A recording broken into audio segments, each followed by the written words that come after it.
All right, what's up? What's good? What's happening? Welcome to the King and Me Show. I'm one half of this thing, King.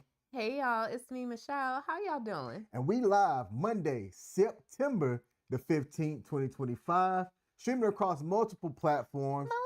Multiple. Ours to include Perry Production on Facebook. Shout out to the homie for allowing us to cross-platform live stream on his page. Yep. As well as WTF Nation Radio. WTF Nation Radio. They should let me do a background song for that. Man, I'm telling you, that'd be straight fire. I'm trying to tell you. You trying to get into voice acting now? What? I think I could do it. You don't have faith in me being able to do it? I'm just looking at you. I'm just saying, I think I could do it. I think I support you doing this. Thank you. You're welcome. Thank you. Well, why is it that if I just look at you and blink, you automatically think that I'm against it? Because there are times where I think you don't realize how strong I can be in a certain situation, and I just want to let you know, reassure you, babe, I can do it. Okay, you got this. Thank you. You should do it. Thank you. Okay, we got a couple of people in the building, and let's acknowledge them early. We got Tarika in the building. Shout out to Tarika. Said, "Hey, King and Queen, how y'all doing? We're doing fine. Great. We're doing fine. We went into into Baltimore this weekend, and we survived. Baltimore. I said what I said. Why you gotta say that about my city, though? We went to. I put on for my city. I'm sorry. Go ahead. That song good. dope, by the way. When they played it, I was like, oh. It is. Yes. We went to the Baltimore Ravens game at M&T Bank Stadium in downtown Baltimore. Bank. Shout out to VetTix. Yes. We are. I am a user of VetTix, and VetTix had some tickets to go to the game. It was Baltimore's first home game. So thanks to VetTix and the sponsors down there. If you are a veteran, especially on WTF Nation Radio, a good bit of WTF Nation Radio's audience are veteran military affiliated. If you qualify, go to vettix.org, create you an account. It's better in some places than others because of the market, right? If there are venues where sports, music, comedy, and stuff are there, you have more of a shot at attending things through VetTix, but it's still a pretty nice avenue. So go over there, check it out, create an account, and do it. It was somebody's first NFL game. Oh, you still telling people? Why? What's wrong with telling people? It's supposed to be a secret. That's pillow talk. I don't know. Because people are going to be like, how is she from Baltimore and she's never been to a home game? Well, yeah. Life happens. Life does happen. It's okay. I'm glad that I was able to be the one that got to pop my cherry. I wasn't going to say that. Was. I wasn't going to say that. But yes, I am glad that if anything, two people that support the same team for now, because you're a homegrown Ravens fan. Stop saying for now. We're going to keep you. I'm native. We will retain you. Once I leave this area, once we leave this area. I mean, we moved to Japan. Okay, I get it if we don't have a Ravens flag flying everywhere, but... I'm just saying. I'm saying we go down to Florida. Oh, no, we having that Ravens flag because we not supporting any of them Florida teams. Let's see. Tarika said, hey, Tarika, thank you for joining. If you want to support the show, we do have a Cash App, cash $ the King and Me Show, yada, yada. Pete said, hey, guys, my two favorite girls. Pete, I don't know why you say this every single time. Every single time. Are you going to Comic-Con, Pete? If so, I'm not, but it would have been dope if you were. Let's see. Who do we have here from WTF Nation Radio? Let's bring up that chat here. All right. What is VetTix? VETTIX.org is a nonprofit site that aggregates shows and events and stuff from sponsors. They are not sponsoring us or anything like that. It is just a really good website that you can go to and sign up for. And if there are events in your area, you can go for there's a transfer fee that you have to pay for $6. So the game that we went to, and I'll keep this brief, The game that we went to, the tickets on face value were about like $60 a ticket, right? So we had 2 tickets. That would have been $120 out of our pocket. That I paid $12.90 for to do the transfer fee for both. What are you looking at? Your gray hairs. I got more. They're so prominent now. So that is what VetTix is, and it's always interesting that I'll speak to veterans that don't know it. So go check it out. All right. Can you drop a link? I can try and I do tried that to. It's not showing. I guess it's not showing up. because you are not the master. I am the master. Vettix.org. That's the site right there. Go create an account, sign up. They're amazing. Again, not sponsoring us, just thought they were dope. Shout out to Quay. Yeah, Quay Wheeler. Wheeler. Mm-hmm. Says, you're from Liberia. Hey, we got Liberia in the building. Liberia, I love it. I love it. I love it. That's what's up. And Jermaine James, I hope that that link was clickable and that it works out for you. So for those of y'all that are new to us, last week was our inaugural episode on the King and Me show. And what we talked about was just kind of who we are. I'm a U.S. Air Force veteran. Michelle is a supporter of this U.S. Air Force veteran and our nation's veterans and military as well. And we've been doing the King and Me show ourselves for 2 years? Almost 2.5 years. And we created this show and this live stream to showcase that dating and relationships aren't as bad. Depending on what social media that you consume, you can either get some really bad information, some really, it's doom and gloom out there, and we're not going to sugarcoat it. It can be. It is. It can be. It definitely. It can be. But that doesn't mean that everybody out there is bad. Everybody out there is a 304. Everybody out there is just a man that's trying to use women or anything like that. So we wanted to create this and do this platform to showcase while we are in our relationship and come on, just talk to people, have a live stream, get into those positive aspects of dating and being in relationships and attempt to be real, which is relatable. Entertaining, sorry. Accountable. And loving. I know it was a little bit different, but we still found it. Wait a minute. Okay, sorry. We still found it. So that's who we are, and that's why we are here. So. All right, so let's set up what we're doing today. Shout out to CC Smith in the building. That is T Madre. You have the floor. All right, so today we are talking about the full title is Healing or Hiding. Healing or Hiding. And let me tell you how this came about. So I was scrolling through social media. I think it was last week. I was scrolling through social media, and something that I saw said that you should not use AI, specifically referring to ChatGPT, but any of them. You should not use AI to do, and it listed like these 7 things. And one of the things that it stated was like sharing personal information and that type of stuff.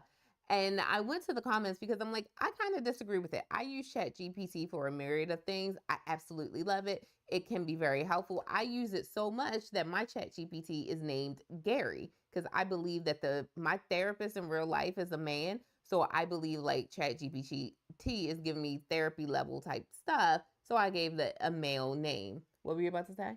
It's funny because I think you were against it in the classroom initially. I was against it in the classroom initially, but yeah, I've kind of shifted with that as well. So Gary, that's the name of my chat. That's the name of my ChatGPT. Was talking and sharing things, and like I go when I'm testing, when I have new medicine that I'm on, I go because at the end of the day, AI, the way that it works is it's not just randomly pulling information. It's pulling information from various sources, and it's doing all of that background legwork for you. So when I put in my information about my health, it's kind of giving me information that it's pulling from hopefully credible sources. Because like I said, it's pulling from sources. You just hope that it's credible. But under that post that said, the 7 things you shouldn't do with AI, which included giving your personal information and all that other stuff, someone commented something that said to the effects that because they cannot afford a therapist, they use ChatGPT to be able to run things by them. And it got me to thinking, I wonder how many people are doing that because they cannot afford to go to therapy. They are using AI, whether it be ChatGPT, Google Google Gemini, Gemini, Grok, Cloud. all them other ones. Like, I wonder how many people are using that now as a form of therapy because it's cheaper, it's more readily accessible. Like, it has a 24-hour availability. I can text my therapist all I want to. There's certain times he's just not going to respond to me, right? Like, he's not going to respond to me on his Sabbath. ChatGPT doesn't have a Sabbath. So, things like that. No, I just finished because there's something that anyway, my bad. So it just, no, you're fine. It just made me think, how many of us are turning to AI because we need that level of therapy because for whatever reason we cannot go to a live in-person therapist. So then it got me to thinking, as we're thinking about the dating market, because that's what we talk about on our show, we talk about dating. How many people are, using AI as a form of healing? So they're using it for that positive therapy to let it be a source of healing? Or how many of us are using AI to dun dun dun hide from reality in society? And that's the setup of how we got to where we are today. And it's that second part that gave me two really quick things. And I'm Okay, pretty sure that we're going to go into it go ahead, let's as we go. can. Okay, let's jump into it. How many people are using AI to hide from reality? Look, similar to her, I love AI. I think what these LLMs are doing, it's a Tell us breakthrough. what an LLM is. Large language model. So Okay. that is your Chat GPTs, that is your Grok, that is your Google Geminis. I think what they're doing, it's putting people out of jobs, it's changing the game. I love it and I use it responsibly for critically thinking through stuff, getting creative ideas, challenging my own assumptions for things. Mm. People say that it's garbage in, garbage out, right? Which is it's going to be biased towards what you put in because it's reading you. When while that is true, you There's truth to it. there Yeah. yeah, while there's truth to it, you can have it set up in a way in that it does challenge the things that you put in, which is how I've massaged mine for certain areas. And why I think that that can be dangerous is because I think that as these things become more accessible, Mm-hmm. you're going to see people that aren't going to know how to really talk to humans face to face because they're going to be so used to chatting and getting information back and forth from their AI. I think we're at the Ooh. beginning of that now. Oh, there's a story, and I can't think of where it's coming from now, and I want to be cautious with the words that I use. There are parents, there's like a couple that is suing, I think it's the makers of AI, makers of ChatGPT, Okay. because their child use ChatGPT, and ChatGPT, I don't know if it's because it's not, if it's a person, if I should say allegedly, I don't know, Mm-hmm. but they allege that the responses from ChatGPT led to their child ultimately ending their own life. Can I say that? Yes. Ending their own life. So they are suing because they feel like, ChatGPT did that. And that goes back to what you said, King, about, garbage in, garbage out. And not to say that that situation is garbage in, garbage out. Like, I do mourn with that family for that. But one of the things that we do teach in the classroom is how to use AI responsibly and understand that if you put in the most general of things, AI will give you back the most general of answers. Like, it'll give you back the most surface level thing. It's very, very similar to if you go up to Google and you put in your search bar. And this is something that I was working with my students with this last week.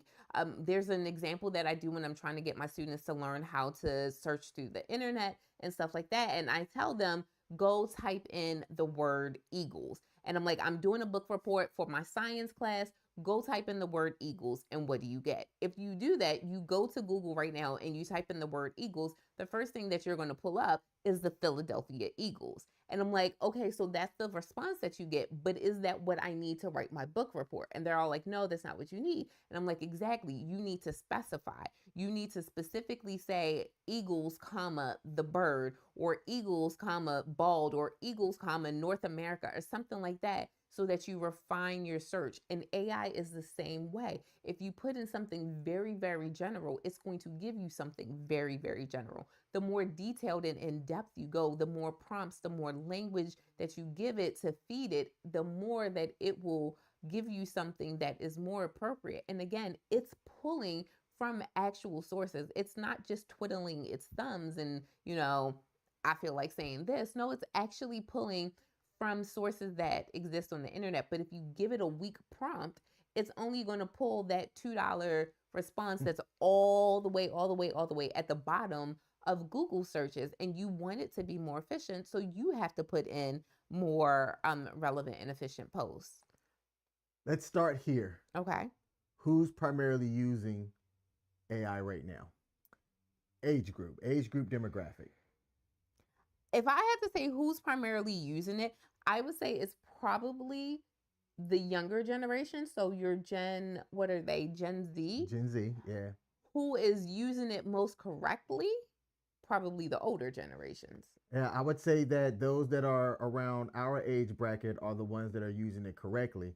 Mm-hmm. Those that are like, we have better discernment on being able to use it appropriately. Right. I think as we look at Gen Z and the generation after them, Gen Alpha, they're the ones that's going to be more on to using this. Mm-hmm. And if they're using it exclusively as, hey, pretend to be somebody that I'm interested in dating, right? But that AI is not like you. Exactly. I want you to pretend to be Michelle. Michelle typically responds to me in this way.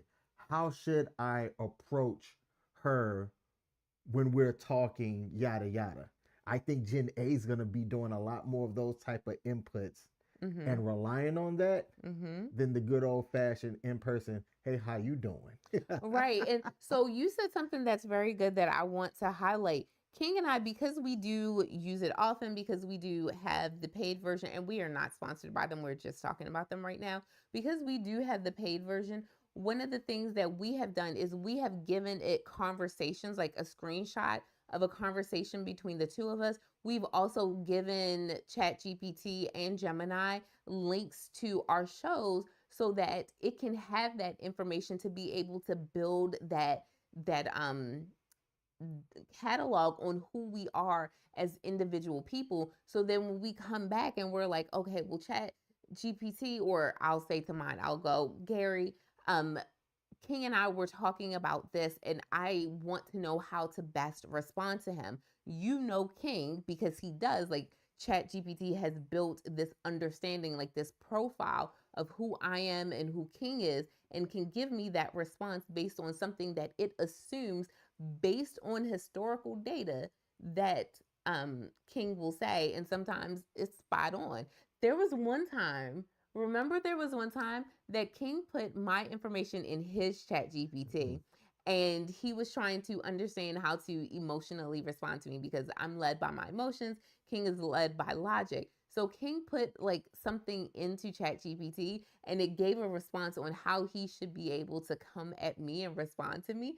And King actually did. And I didn't know it worked. I didn't know that it was AI that had given him that idea. So that was something cool that happened. Like, it can, again, we're not saying that it's totally bad. It can work, but you have to use that internal discernment on when you should do it and even how you would approach it. Because the response that it gave, I still tailored it so that it felt like it came from me. Right. And it didn't feel like it was AI. Yeah. Yes. Paul Bennett said, so this is where we're going now. AI plus robots will replace human-to-human relationships like Westworld and Future World. Oh my. We won't see it, Paul. We won't see it. Yeah, I don't think we will see it. But I think in probably 3 generations, you're going to have the ability, I think, like AI, not just for relationships, but for occupations like Michelle's an educator. Yeah, like I'm an educator. I can see a world where educator human educators are pushed out of the classroom for AI. For AI. There was a YouTube channel, AI Jesus. I'm telling y'all, this channel had exploded for a while. I think it's still a channel. I'm not entirely too sure, but a good bit of people understood like what it was, that it was for entertainment purposes. Mm-hmm. And there were some comments that were written in there that the large language model and whoever built this thing, it was reading the comments, answering them, and like responding, given biblical context from the King James Version in the response back to people. So when it comes to dating and relationships, 2 to 3 generations from now, I can see that. There is a market now for what are these people called? Like dating coaches. Dating coaches are going to get worked out because you can have AI that somebody built and created that you can create an account for. Imagine this. I'm a real world dating coach, but I want to put what I know in here into a large language model and then have that give the ability to create an appointment, and somebody can pay uh, $60 an hour to have access to the AI version of me and Oh feel like my they're still gosh. talking to me though, and go back and forth and have that conversation. Paul, it's happening now, and folks don't want to believe this because they're on the good side of life. But when you look at the dark side, let's go over to the dark side and how the dark side is going to impact this stuff. Y'all, some of y'all may know this because y'all venture into the dark side. I'm dark side aware. I used to be on the dark side. Whatever. It is what it is. I've lived life. I'm 40 years old. You're 41, baby. I'm 41. On the dark side, there are OnlyFans AI people that folks will sign up for to talk to and chat with those AI models just to feel some type of companionship. I was at a convention to where somebody had on screen, imagine that this screen was on and there was a cartoon person. And I didn't know, and even CQ didn't know if the person on the screen was AI. He assumed that the person was AI. And somebody was carrying this person on them, and the person was reacting and speaking to like what they were seeing. And it was like a woman AI model, very like Japanese anime, big bust, cutesy, the whole nine. And it was a hit among some of the people that were there because they were interacting and talking to this cute, busty AI model. It's happening. That's crazy. And I mean, again, I'm in a field where I will readily raise my hand and say, I can see the world where we get to where we're just not looking at people that much. And it is sad to say, but it's kind of like, the Jetsons been warned us that this was coming. We just thought that it was coming sooner. Well, it's kind of here now. So kind of to get back on, or you know what, should we do what we have, or should we feed off of what we're given? Go with what we have, because I did go off on a tangent. But you know what? Sometimes the best moments that we have are when we go off on the tangent. So bring us back. Okay. So when we were taking a look at what it means to be healed or hiding, we thought about, like, number one, the pressure to be healed. Like, in society, we have this whole thing where, like, you have to be okay. Like, it's not, number one, it's not okay for men to cry. It's not okay for men to be vulnerable with their emotions. It's not okay for men to let people in. It's not okay for Black women to be emotional. Like, we have to be like the stout, devout figure, always with her head held high so that her crown doesn't slip. We have to give this image of everything being a-okay, perfect. Like, we have nothing to worry about. We have to live in this world, but in living in that, we're A, not living in our true selves, and then B, we are putting so much pressure on ourselves. So, like, why do you, whether you at home or you here, why do so many people feel that they have to be fully healed before they start dating? Or backtrack, do you believe that one has to be fully healed before they start dating? I don't think people have to be fully healed Okay. to dating. I think you have to have a healthy level of understanding who you are so that you're comfortable presenting who you are to people Hmm. and not be mad or go crazy. Here's William on anybody whenever they reject you. Okay. Because rejection is okay. It sucks to get rejected. It does, but it's a healthy part of healing. But Like, if you're a healthy person and you are comfortable enough in understanding who you are, you can be fine being rejected and not go all crazy on somebody yeah. and just know that, that person wasn't for you. Yeah. All right, that's So, true. yeah, but why people think that you have to be fully healed? I think that people that aren't in a healthy relationship, as they're trying to navigate relationships, they're running across a lot of people that aren't healthy in the mind, that don't have a understanding of who they are. And when you see that often and you come across this often, it makes you wonder, like, what's going on? That's so true. That's so true. I love that, King. Um, have have you ever felt the pressure to perform to project emotional stability when in the reality you were struggling?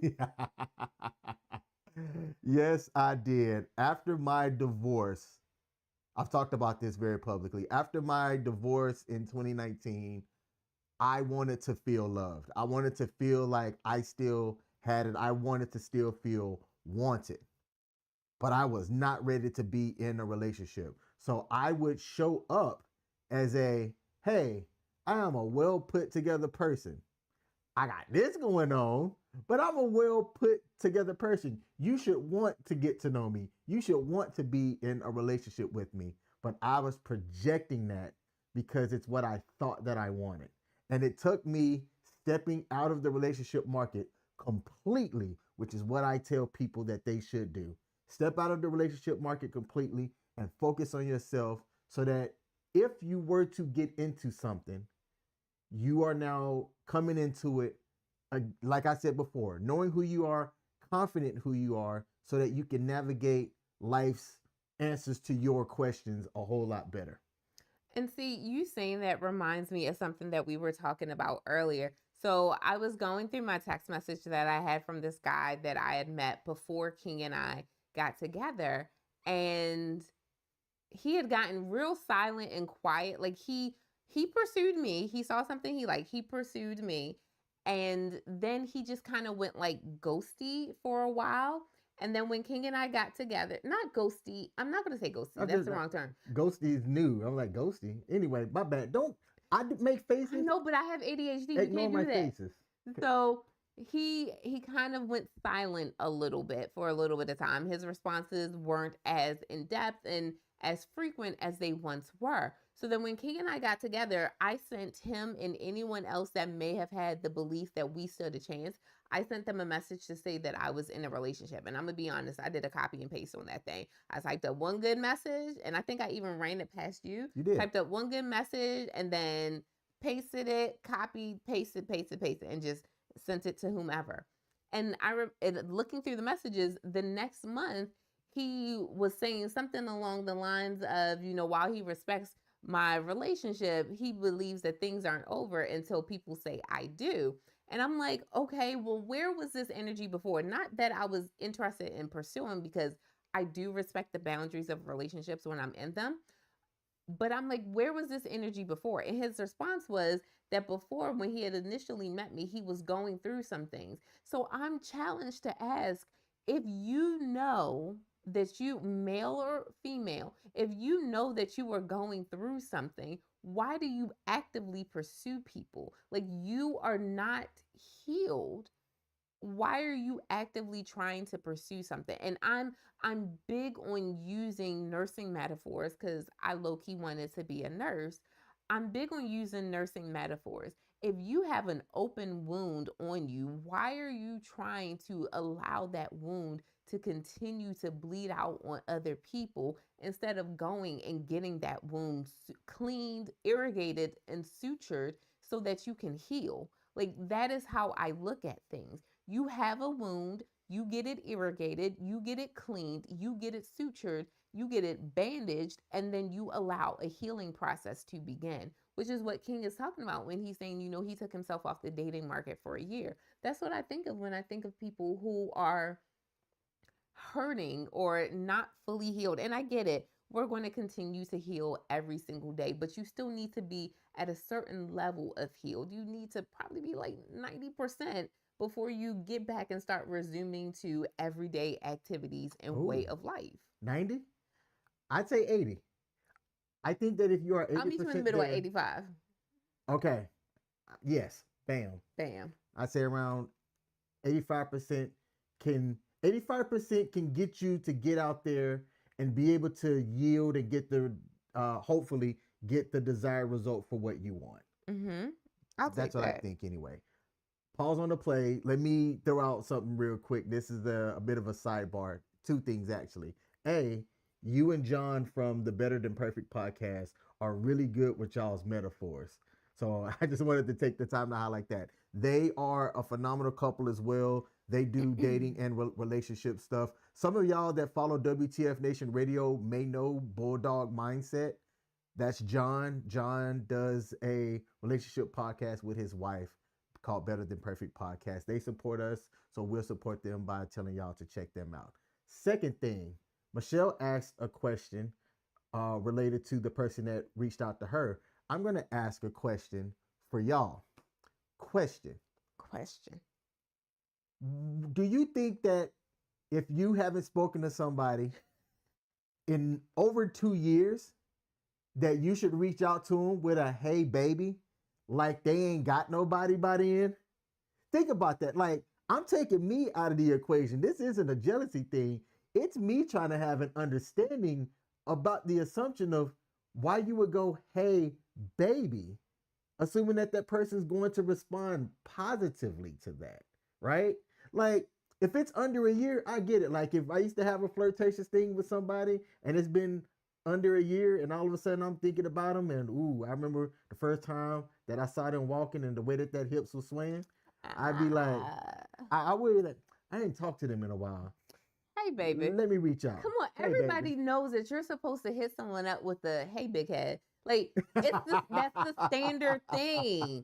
Hey big head is your way of saying, yo, I'm just dipping my toe in the water to see how that water move and let me know what's up. Let me know what's up. Everybody knows you're supposed to hit them with a hey big head. Not Yep. a hey baby, hey big head. So Sidebar, don't be sending no hey big head messages to him. He good. He's good. now,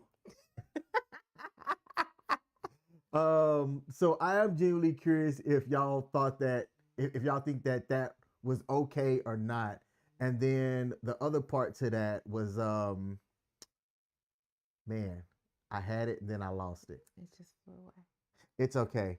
Nemo was his name. Said, "I'm worried that there's the same cognitive dissonance that is in social media is causing folks to have," and that was in response to us talking about AI earlier. And then Paul Bennett said, "About 75%." So Paul Bennett says that we need to be about 75% healed in order to pursue a new relationship. That's still more than like the 15 that some people be given when they pursue a new relationship. I remember what it was now. Go.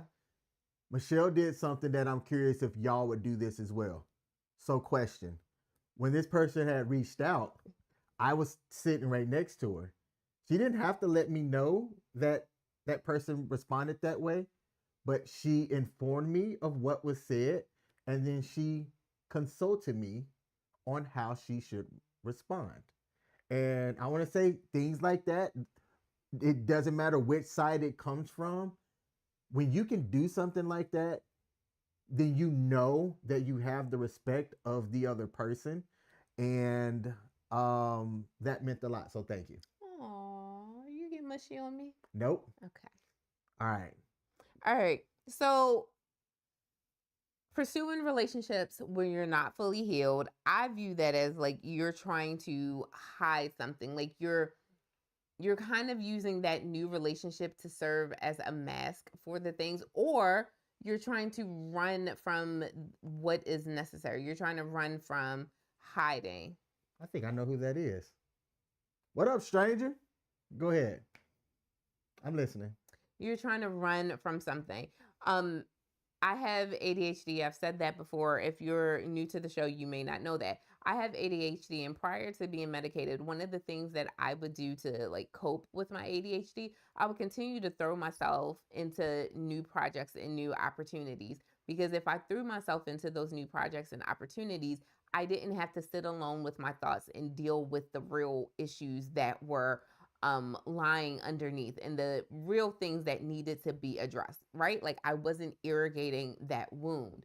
Now that I'm on medication, I don't have that opportunity to just like hide and bury myself in things. So I'm forced to sit and address all of the things that are going on in my life. Like whatever thoughts, whatever concerns, whatever fears, whatever unresolved issues that may exist, I am forced to confront them and deal with them in a step by step manner. Like there is still a hierarchy for how I address those things, but they still have to get addressed. And that is something that I don't believe a lot of people do when they are trying to get into the dating market and are still like recovering, whether it be from a divorce, whether it be from their own setback or something. Like they're hopping in the hopes that hopping in will kind of like numb them to whatever they're running from or kind of drown out the sounds of everything that they're running from. Mm-hmm. So with that, I bring up the question, therapy or Tinder? And we're just going for alliteration. So it doesn't necessarily have to be Tinder.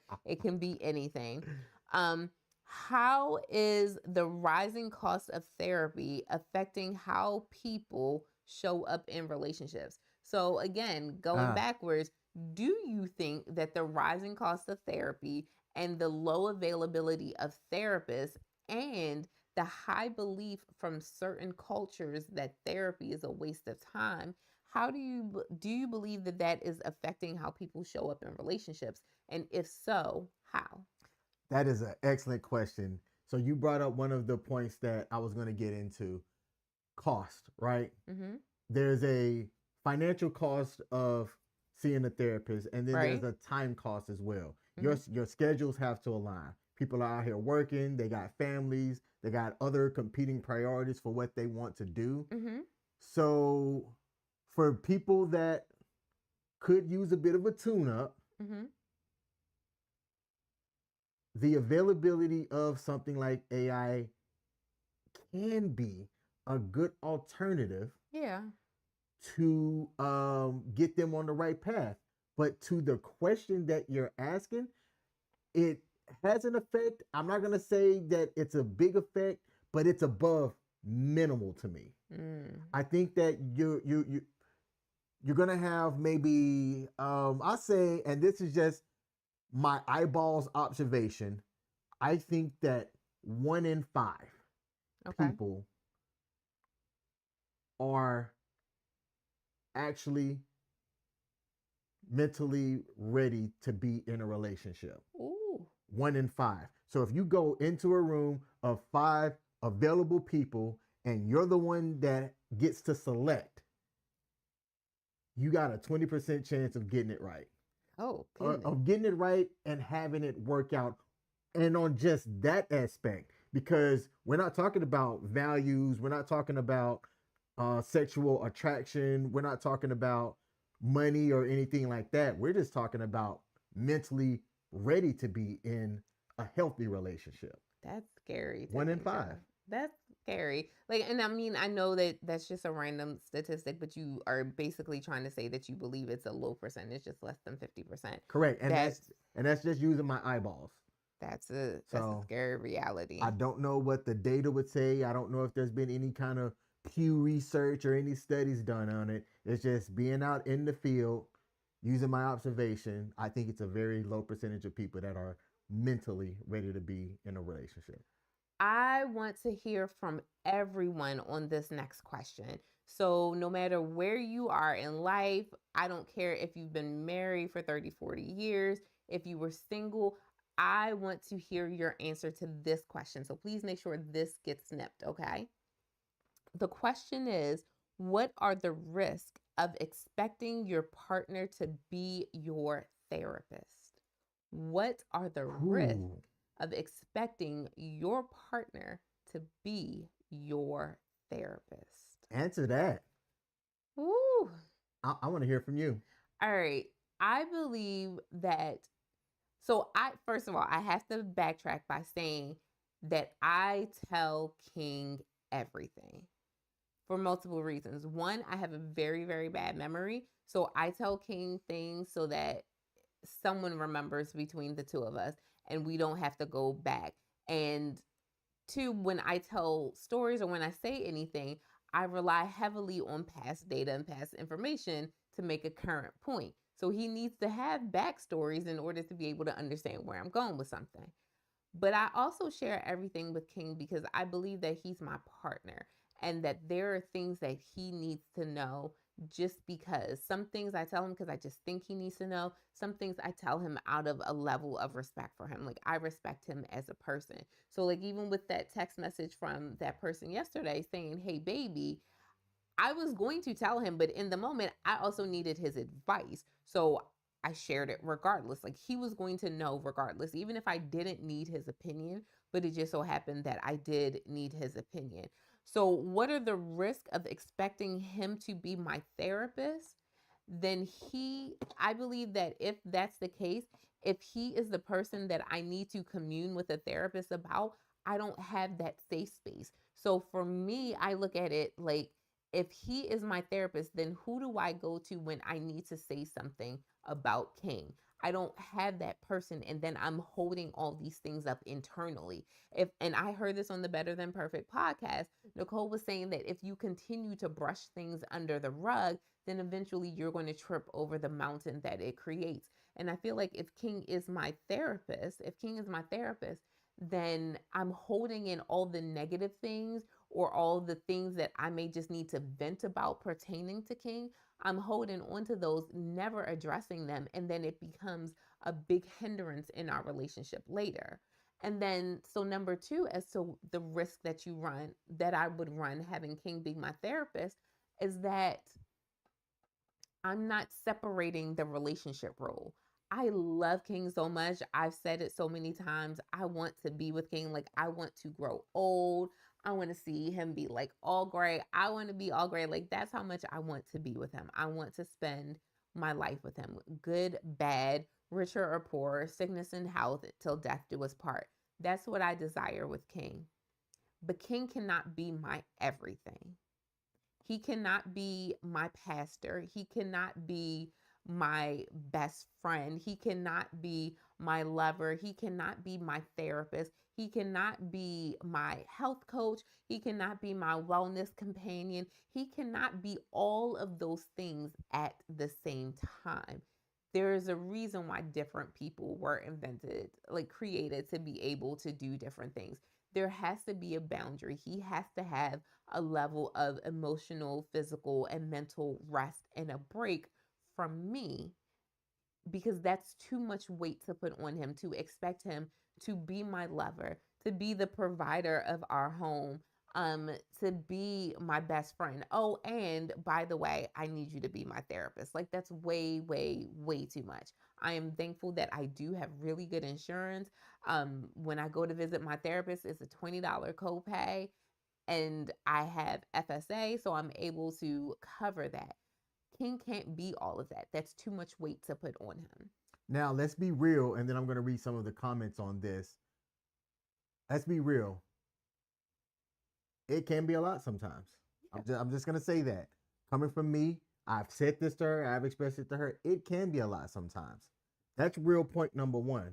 Real point number two, Michelle has expressed to me that she has been afraid that it can be too much. Yeah. Mm-hmm. But there was nothing wrong in either of the statements that was just said. Me expressing that sometimes it can be a bit much, and her expressing that that is a concern of hers was a healthy way of communicating that to each other. And I didn't want to lie and say, "Oh no, babe, I got this." And then when I'm not around her, I'm like, "What the?" Or I'm sitting in the car outside, like not wanting to come in. Right. Yes. So Paul had a great question. Like he made a comment, but he had a great question. He said, "But Michelle, a few shows ago, you said a man should be able to take on many roles." Yeah, like my lover, my best friend, the provider, but he can't take on all of that and be my therapist at the same time.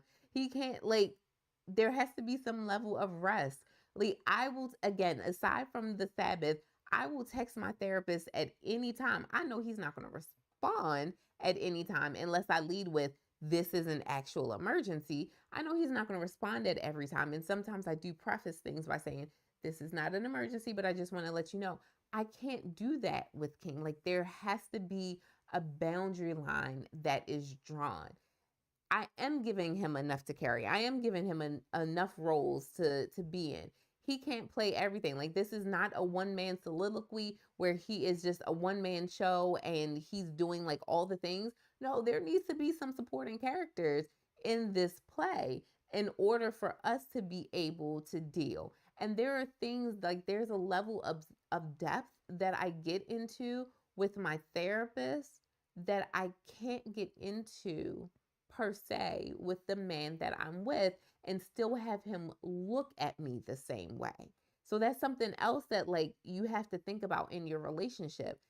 If you want to maintain the way that person views you, like you can't get all in depth. Like you still have men not making any eye contact who don't pass gas around their partner, right? Who don't like urinating in front of their partner, but you want to go and share all of the innermost parts of your thoughts and your beings, everything that goes through your mind, everything good or bad that you're thinking of with your partner, and they don't even pass gas around you. They can't even urinate with you in earshot. Like that's not responsible to be able to put all of that stuff on your partner. There has to be a boundary line. There has to be some third party that you're going to about this. Mike Braithwaite over on WTF Nation Radio. And shout out to Mike. Let me give Mike a salute. I think this is the same Mike Braithwaite who I know. Said your partner is probably not qualified or equipped to be your therapist.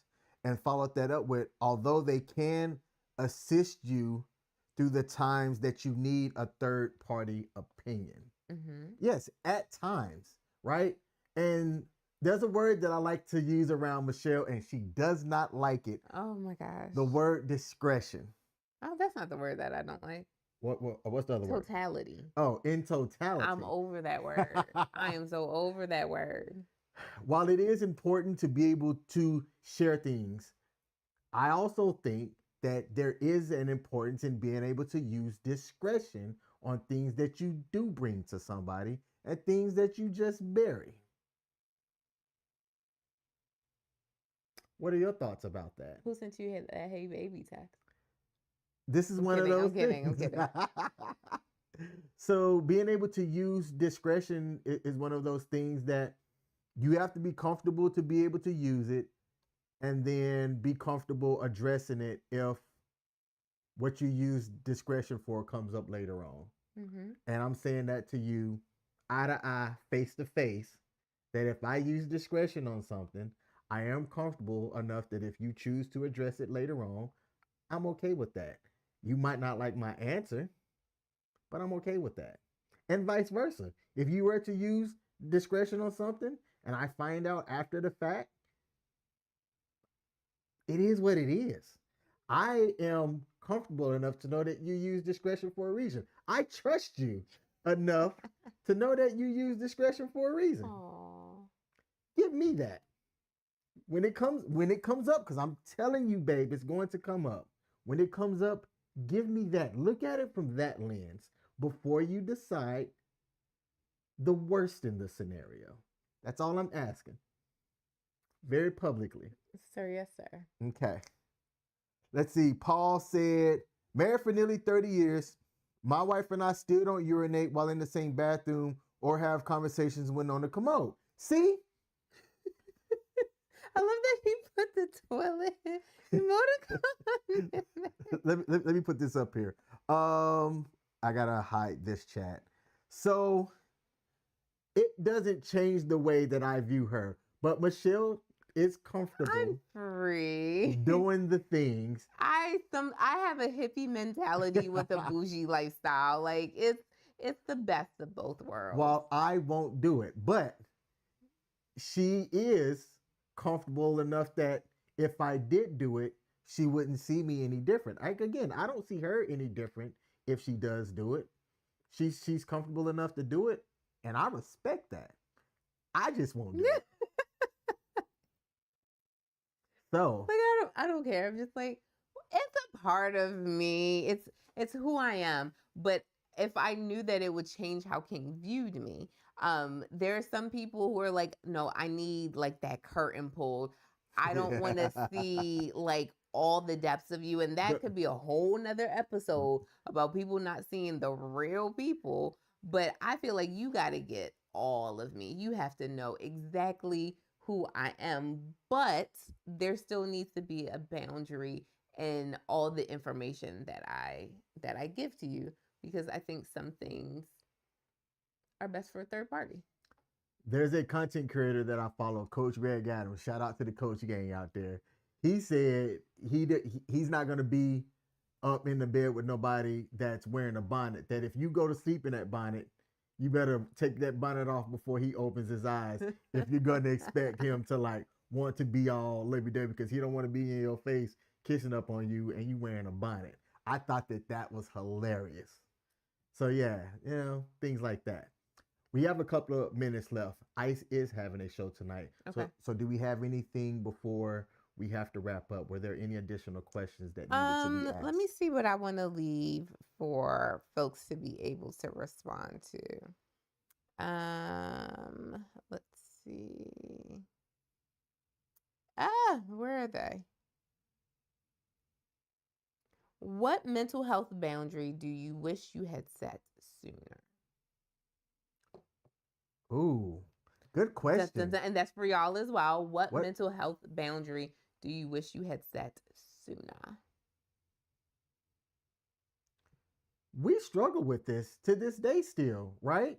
Just last weekend or 2 weekends ago? What? I don't have any struggles. I'm perfect. Like we've talked about this early in our relationship, but I think the first test of this was recently, where I said I wanted to wait to talk about something.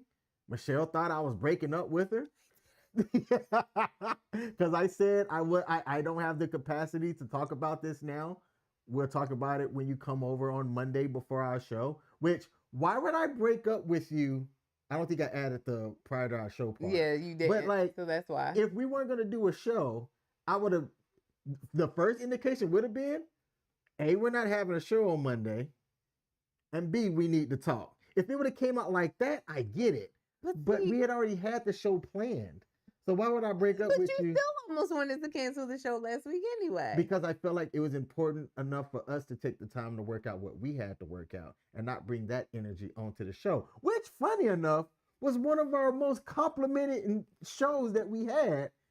And we were just communicating through our issues 5 minutes before the show started. So wait, so what you're telling me is that if you have effective communication with your partner, there may be some difficulties, there may be some bumps, but the healing that comes from it and the cathartic release are worth it all? Oh, yes, 100%. Okay. All right. Too I easy. love it. Love it. 100%. Although I'm not interested in no John and Nicole 8-hour talk marathons. I'm not doing that. Bro, I need to go to sleep. I'm not doing that. Like, I need my rest. I'm telling you right now, there is a limit to if we're having some Discord course. I'm going to give you a timeout. I am walking away from this conversation because we don't seem to be hearing each other, and we're going to re-engage after I go play Madden. Thank y'all for tuning in to the King and Me Show. We will be back live next week. Let me see if I can get this up here real quick to where we're going to be. So what we are going to be live talking about dating and deployed, love across the distance. Does Jody got your girl, or do you still have a significant other? And can you guys make this work out through long distance?